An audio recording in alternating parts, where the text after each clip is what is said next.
Hello, everybody. Welcome to this week's edition of The Exchange. I'm Lenny Murphy, joined by Karen Lynch. Karen, how are Hi, you? hi, hi. I am well. How are you? Good. So we should point out that normally we are live on Fridays at 12. Because of multiple scheduling conflicts, we are actually recording this on Thursday afternoon. So you are seeing a pre-recording. This is not going to become a habit. We don't want to do this normally, but we couldn't avoid it for this week. So if there's topics that suddenly explode Friday morning and you're counting us to talk about it, we'll have to pick it up next week. Sorry. Yeah. Technically, we're That being live right said, this second. that's true. We are live. We're still We are not unscripted. deepfakes. We still don't have a net. That's right. That's right. We're just doing a little bit earlier. So we also actually are very much on a time limit because of LinkedIn. We only have 15 minutes. So with that, Karen, keep us on track so we can Yeah. get this, get in under the wire for LinkedIn. Yes, yes, yes. I will be watching the clock. So, yeah, really good. And as Lenny and I go about our kind of curation all week long for this, this morning I was sort of like, guess what? It's another week we're going to talk about AI because there's a lot that happened with AI, right? So, I think there's two things that we really want to talk about in the space of AI and what's going on. But there was a Vox article, and again, Nat's going to share the links. There was a Vox article that questioned whether the AI boom is already over. And I just think that's really interesting to think about because it feels like, and in the article they quoted, we had a frenzy of excitement and fear. And I'm like, yes, it was a bit of a frenzy. It's been a bit of a frenzy. And this hypothesis out there is like, maybe the boom happened and now we are just adjusting. So what did you think of that, Lenny? The whole concept of are we busting from where we just boomed? That Well, thing? I mean, Can it's I say all. that? Yeah, we maybe. I think it's escalating waves rather than a straight line. But the we were having a conversation earlier this week on a podcast on a similar topic, and I came up with a clever turn of phrase that I'm going to repeat here. I Oh, don't think it's the trough of disillusionment. I think it's the plateau of pragmatism. So, and I think that it's interesting, and if we look back, we've seen it before. It just didn't happen so fast, right? All types of excitement about all types of cool stuff, and it just took longer to figure out. Oh, okay, here's what it really works for right now. yeah, yeah, Here's the low-hanging fruit applications of technology. This other stuff may take a little bit longer. yeah. The VR comes to mind, right? Hell, even mobile, even online. So Shit, do you this just remember happens when Google so Glass came fast. out and we were all like, Google Glass, what does that mean? I mean, I remember my I have husband was one. like, I know my you and Tim both, man. Anyway, it was like, Google Glass was the thing, and I kept thinking, are we all going to be walking around with, little holograms in our eyes from this Yeah. point forward? Like I felt that at that time. Sure, and that's a really great example, along with kind of VR and AR. Those technologies, Google Glass, right? Any type of augmented thing that we're utilizing, they are there's an adoption curve that kind of corresponds to the maturity of the technology, right? And there's other infrastructure that has to be there to support it. One of the big limitations of glass and any of those wearables was simply, well, we didn't have 5G at that point, right? It was Mm, bandwidth. So as bandwidth is improved globally, we got Skylink, blah, blah, blah, blah, blah, right? Then accessibility of those technologies or more, they come down in price, So we'll get to another cycle of yeah. adoption and innovation driven by those technologies. AI didn't have some of those limitations. So I think there's that immediate burst. There's a long tail of innovation off that immediate burst, but we're going to plateau. I think we are plateauing right now, and then it'll go up again, and we'll Yeah. see it'll unlock more innovation. Think of everything happened from the unlocking of the internet, right? Internet led to mobile, mobile led to AR, VR. Now we're at AI. I mean, all these and it all Yeah. came from computing power. Yeah. Yeah. So, uh, so I think it's disingenuous to take that idea that to dismiss it. That's bullshit. No, this technology's here. It's disruptive. It's going to continue to be highly disruptive. Um, the Now we get to the serious business of the pragmatic applications, and that's where I think we're focusing now. Yeah. Well, and while we're at that plateau time, if you will, it's a good time for us to deal with the next topic that we're going to talk about, which was what we read in Harvard Business Review this week about, and I'm just going to say generative AI anxiety, even though, kind of the title is generative AI anxiety. This whole idea that there is just so much discomfort that we have to settle into and figure out and think our way through. And there's this quote in this article. So a source in this Harvard Business Review article explained why they are incorporating an AI ethical risk program, right? So a lot of what makes us uncomfortable is the ethics of this and the uncertainty of what's to come. But the quote is, "It's not that anything is on fire. It's that everyone in our organization is holding a flamethrower." And I'm like, that is the way it feels.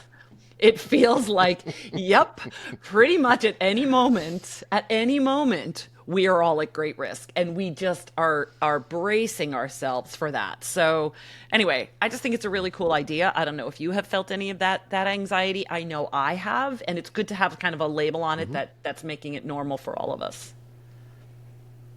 Absolutely. And, as humans, we think of it from a business context, but, change is scary. Now, some of us are really good at getting to the exciting and fun part of that change and kind of thinking through that. And I mean, and my God, the last 3 years especially, I mean, it's just been one thing after the other, change, right? Yeah. In so many ways. And it doesn't surprise me at all that there's this disruptive technology that science fiction writers have been warning us about this for a very long time, right? I mean, it is not unreasonable to think about a Terminator future of our robot overlords. It's like, oh, we can imagine that now. So I it doesn't prefer going to happen. I'm not saying it's going to happen. Jetsons. I want it. I prefer the Jetsons. Yes, the Jetsons. Okay, yes. which is a little safer. Jetsons, friendlier. not the Matrix. Yes. Aging ourselves. but, We just aged ourselves to our audience. It's fine. Everything's fine. But I think that Black Mirror, right? Anybody's watched Black Mirror, it's like, wow, that's some scary stuff. And the success of that was absolutely, you could absolutely conceive of those futures in just a few years, right? Yeah. That was the success of that show. So that they funnel the zeitgeist, that understand the human condition, that we respond that way. And so, let's own that. But that doesn't mean that we can't put safeguards so that they're doing a kind of a pragmatic ethical framework. And we know that there's lots of big, the folks behind OpenAI and Google, et cetera, Elon Musk, they're driving for this idea of let's put some safeguards around this. There's regulation and legislation that's coming down the pike. So, in the meantime, it's like, all right, well, let's just make sure that we don't burn down the house with the flamethrower inadvertently before we learn how to use them.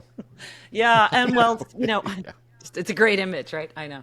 So the one of the things this article goes into is what some of those risks are. Now, I think right now the hallucination problem, everybody's kind of aware of it if you're tracking AI, the fact that, AI kind of responds with such authority that it feels true, and yet it may not be. It might be something that it decided to make up, or it just could be a random pattern because it hasn't been taught well enough yet. We're not going to ever be clear, but it's this false information. So we've looked at that. But this deliberation problem, that's one that was new to me in my current kind of knowledge of this. And here's what it is in a nutshell. These large language models provide plausible sounding reasons for their outputs, but they're actually generating next word predictions based on probability rather than deliberation, which is a very human thing to do.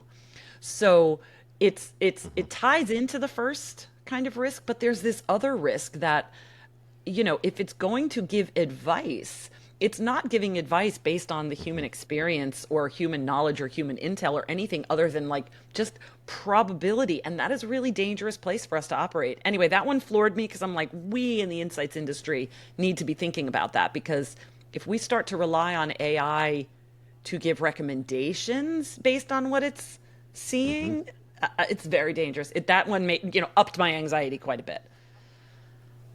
Yep. No, and that's a fantastic point, and thank you for bringing it back to the industry. That's I would kind of compare that to the difference between data dumps and actually talking through implications and outcomes, right? A lot of the concerns about DIY early on, we're giving flamethrowers to children, Yeah, it's true. because It's there's true. just data, there's no context, Yeah, right? yeah, yeah, yeah, Um, so I do think that's it. Two huge lessons for that. Of one, yes, these tools do synthesis of information in vast amounts of information amazingly well. Um, yeah, they do not imagine, and they do not think about implications and outcomes, which may be an inherently a combination of human intuition, combined with experience. And experience yeah, is not just data. It's not just yeah, experience is. I don't know how to explain it, so I haven't even thought about it before. But I think if we sum up what makes us human, um, there is something that occurs somewhere in our brains, in our computers, in our AI systems, that takes this pragmatic information that we bring in, but it gives it a different edge, right? It yeah, gives it a different ability, and we may not be perfect at it by any stretch of imagination, but it is necessary to understand yeah, humans.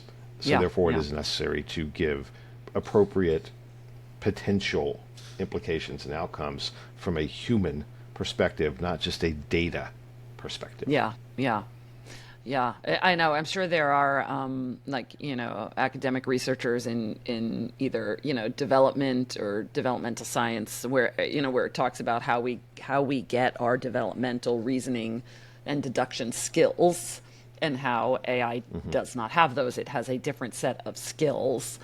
And anyway, yeah, the implications for that could roll around in my brain for a little bit too long, and it could start to hurt right now, which is again the anxiety. So good news. It kind of segueing us into this next thing. Good news is that there are lots of people who are dealing with these things. So you and I don't have to worry about that particular dynamic because we have scientists in our world who do these things. But also another piece that we read, this one from Fast Company, I think you had shared it, was talking about this new generation of Silicon Valley designers who are racing to build AI's next thing. And there's a quote from this article that I think is really interesting, and I want to get your take on it. The technology is ready. It's been ready. What's missing is the point of view to transform it into the earth-rocking end game of software as we know it. And I feel like we have felt Hmm. this, right? We have felt like this is great. What's next? What's next? Like there's this feeling of it's coming. Whatever the next thing is, it's coming. They're just not there yet. So, what do you think might come of all of this activity in Silicon Valley? Yeah, well, I mean, again, I think we look back at the path of technological innovation over the course the past, let's call it 30 years, right? If we peg the kind of the advent of the internet age in the 90s, right? Um, some people absolutely predicted where we would be today, right? So that there are always some folks that see that path, and can imagine what that's going to look like. Most did not. Um, and whether you can imagine it or not is almost irrelevant. Well, that's not true. I think you have to imagine it to be able to create it. But it is the creation that matters. It is the ability to figure out where do the pieces fit, and you know, uh, systemically, um, economically, infrastructure, all of those things, right? The things that we do with research to understand what's necessary for this product or the solution to go.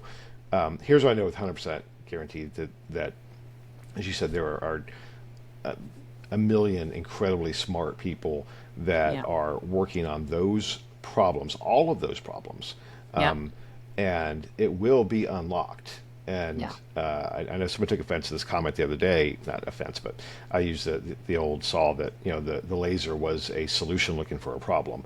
Yeah. Um, and now everything has a laser. So I think we're in kind of that same boat that like, oh, there's this really cool thing. Now, how does that make a difference pragmatically? How Yeah. does it improve people's lives? How does it solve a problem? How does it make money? Yeah. And I have complete faith that humans are really good at figuring those three things out and deploying that. That's great because we are out of time. So we're going to end on that note. We have Okay. faith. We have faith.